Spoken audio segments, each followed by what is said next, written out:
Assalamualaikum warahmatullahi wabarakatuh. Halo teman-teman, saya Hairunisa dari program studi akuntansi syariah kelas 2A Fakultas Ekonomi dan Bisnis Islam Institut Agama Islam Negeri Palopo. Nah, teman-teman, pada kesempatan kali ini saya akan membahas seputar permasalahan ekonomi. Permasalahan ekonomi itu ada banyak, mulai dari inflasi, tingkat pengangguran tenaga kerja, deflasi, bahkan resesi.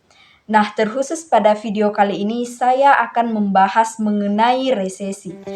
Presiden Joko Widodo tidak bermaksud menakut-nakuti perkiraan resesi global pada 2023. Hal ini diungkapkan Jokowi lantaran proyeksi terkait resesi memang sudah jamak terdengar dan relevan dengan situasi saat ini. Menteri Investasi atau Kepala BKPM Bahlil Lahadalia mengatakan, perkiraan yang disampaikan Jokowi bertujuan agar seluruh pihak bersiap dengan ancaman resesi.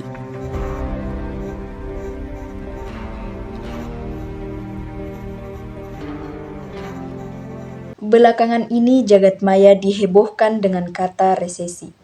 Saking populernya kata tersebut, banyak orang yang merasa was-was untuk menyambut tahun 2023, di mana di tahun ini digadang-gadang sebagai tahun yang gelap. Nah, teman-teman, apa sih sebenarnya resesi itu dan mengapa banyak orang yang khawatir bila mana resesi itu terjadi? Yuk kita bahas satu persatu.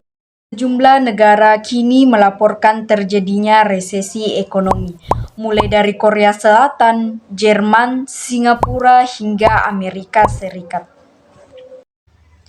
Suatu negara dikatakan mengalami resesi apabila produk domestik bruto atau PDB mengalami kontraksi atau minus dalam 2 kuartal berturut-turut secara tahunan.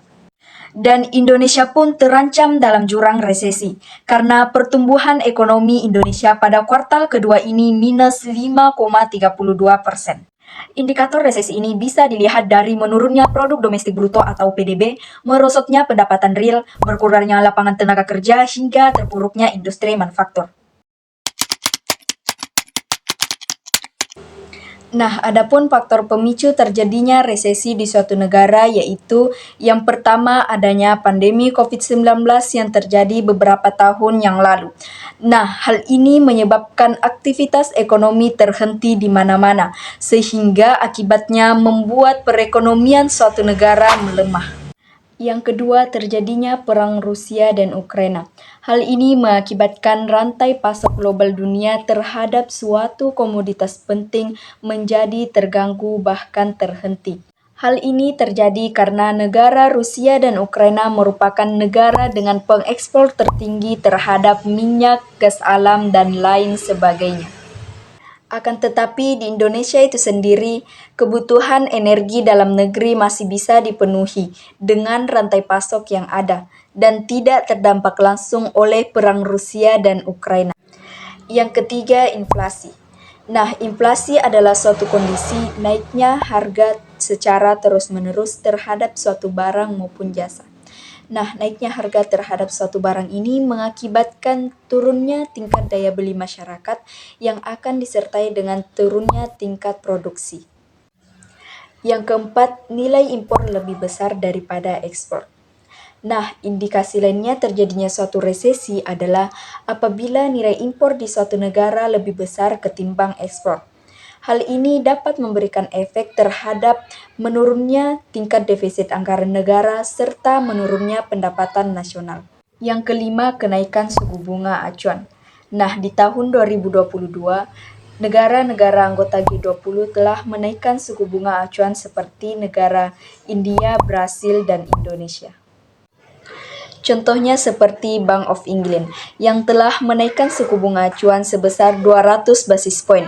Sementara itu, Bank The Fed telah menaikkan suku bunga acuan di angka 300 basis poin. Nah, menanggapi hal ini, Bank Indonesia juga menaikkan suku bunga acuan sebesar 50 basis poin menjadi 5,25%.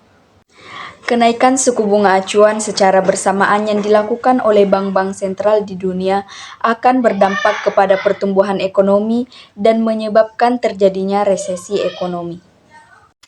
Lantas, apakah benar Indonesia saat ini mengalami resesi ekonomi seperti yang telah diberitakan pada tahun-tahun sebelumnya?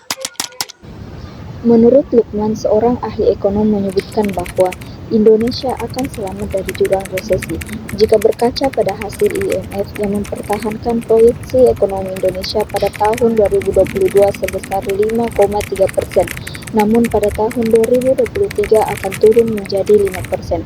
Artinya tidak terlalu berdampak signifikan karena angka tersebut masih lebih tinggi dibandingkan pertumbuhan ekonomi negara-negara maju. Sedangkan menurut Muhammad Chatib Basri yang juga seorang ahli ekonom berpendapat sama dan memastikan bahwa Indonesia tidak masuk dalam jurang resesi tahun 2023. Akan tetapi beliau mengingatkan bahwa Indonesia akan tetap terkena dampaknya karena pertumbuhan ekonomi nasional akan melambat. Adapun menurut Menteri Keuangan Ibu Sri Mulyani mengatakan bahwa Indonesia aman dan terbebas dari resesi, tetapi harus tetap waspada. Baiklah teman-teman, sekian video penjelasan dari saya mengenai seputar masalah resesi. Mudah-mudahan dapat menambah wawasan kita semua. Sebelum saya tutup video ini, terlebih dahulu saya mengucapkan terima kasih banyak kepada dosen pengampu mata kuliah pengantar ilmu ekonomi dan ekonomi mikro, Ibu Masrahati SEI ME, atas ilmu pengetahuannya yang telah diberikan. Dan saya mengucapkan terima kasih kepada teman-teman yang telah menonton video ini. Akhirul kalam, wabillahi taufiq wal hidayah. Wassalamualaikum warahmatullahi wabarakatuh.